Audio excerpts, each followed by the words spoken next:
আসসালামু আলাইকুম। কেমন আছেন সবাই? টুকিটাকি সংসারের আরেকটি নতুন ব্লগে আপনাদের স্বাগত।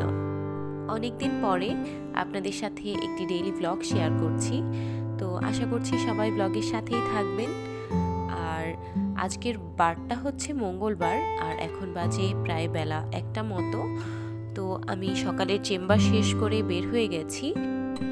আজকে আমি আমার একটি বন্ধুর সাথে দেখা করতে যাব। সে আসলে অস্ট্রেলিয়াতে থাকে, তো কিছুদিনের জন্যই বাংলাদেশে এসেছে। তো আজকে আমার উদ্দেশ্য হচ্ছে তার সাথে কিছুক্ষণ ভালো সময় কাটানো। আর যাওয়ার আগে আমি তার জন্য একটি সুন্দর সুভিনিয়র টাইপের কোনো গিফট নিতে চাই, কিন্তু আমি যেখানে থাকি পল্লী বিদ্যুতে, এই জায়গায় আমার মন মতো কোনো গিফট শপ নাই, যার জন্য আমি আজকে চলে এসেছি পর্যটনে। এটি আমি যেখানে থাকি সেই পল্লী বিদ্যুৎ থেকে একেবারেই কাছে, প্রায় 1 কিলোমিটার মতো দূরত্ব হবে। আমি একটি রিক্সা নিয়ে চলে এসেছি। তো এখন এই যে আপনারা দেখতে পাচ্ছেন, আমি পর্যটনের পাশে একটি জায়গা আছে, একটা মেলার মতো বসে এখানে। এটা এন্ট্রান্স বলতে পারেন। এখানে অনেক মাটির জিনিস পাওয়া যায়, একদম আমাদের দেশীয় কারিগর দিয়ে তৈরি।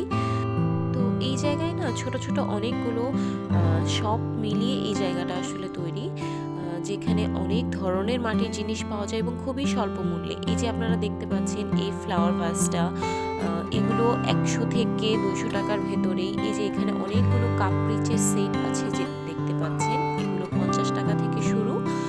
আর এগুলো আপনারা চাইলে সেট করে নিতে পারবেন, চাইলে সিঙ্গেল নিতে পারবেন। এখান থেকে একটি কাপ আমার কেনা আছে, কখনো আপনাদের সাথে শেয়ার করব। আর এই যে দেখতে পাচ্ছেন, এই গিফটটাই আমি আমার ফ্রেন্ডের জন্য নিয়েছি। এটির দামটা আমি বলছি না। আর এখানে শুধু লাল মাটি না, সাদা মাটিরও কিছু জিনিস দেখতে পারবেন। এই যে কিছু ফ্লাওয়ার ভাস দেখতে পাচ্ছেন, যেগুলো একটু পেল টাইপ কালার, সেগুলো আসলে সাদা মাটির তৈরি এবং এগুলো খুবই হালকা হয়। তো এখান থেকে একটি ফ্লাওয়ার ভাসও আমার নেওয়া আছে আমার বাসার জন্য, আপনাদের সাথে কখনো শেয়ার করব। আর এই যে বাকি যেই ফ্লাওয়ার ভাসগুলো দেখতে পাচ্ছেন, কি সুন্দর দেখতে এক একটি ফ্লাওয়ার ভাস। এগুলো সবগুলোই আপনার 200 টাকা থেকে 300-350 টাকার ভেতরেই আপনারা পেয়ে যাবেন, এর থেকে বেশি কস্ট অবশ্যই পড়বে না। আর এখানে যে শুধু মাটির জিনিস আছে তা না, এর সাথে সাথে বাঁশ, বেত, কাঠের এই ধরনের বিভিন্ন জিনিস পাওয়া যায়।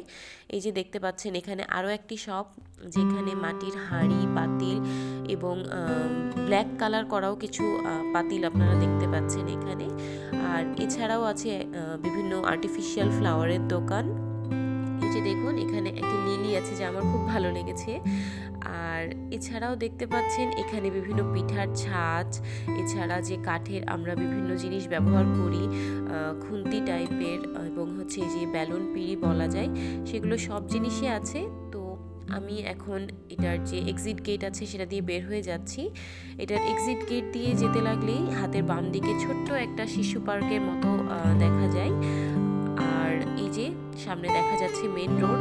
এখন আমি নবীনগর যে বাস স্ট্যান্ড আছে সেখান থেকেই একটি বাসে করে চলে আসব।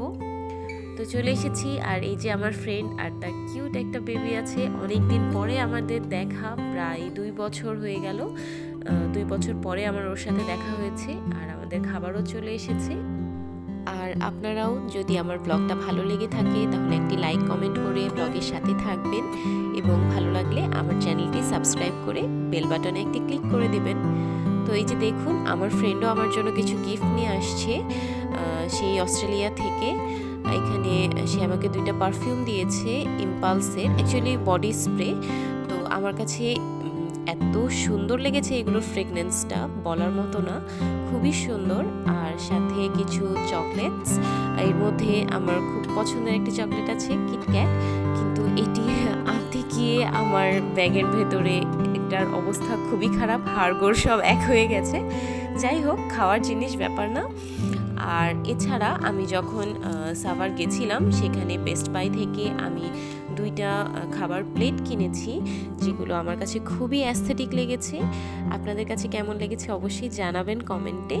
এগুলো আমার 110 টাকা করে পড়েছে এক একটি। তো যাই হোক, আজকে ভীষণ টায়ার্ড। আজকের ব্লগটা এখানেই শেষ করছি। সবাই ভালো থাকবেন, সুস্থ থাকবেন, আমার জন্য অনেক অনেক দোয়া করবেন। Thank you so much for watching.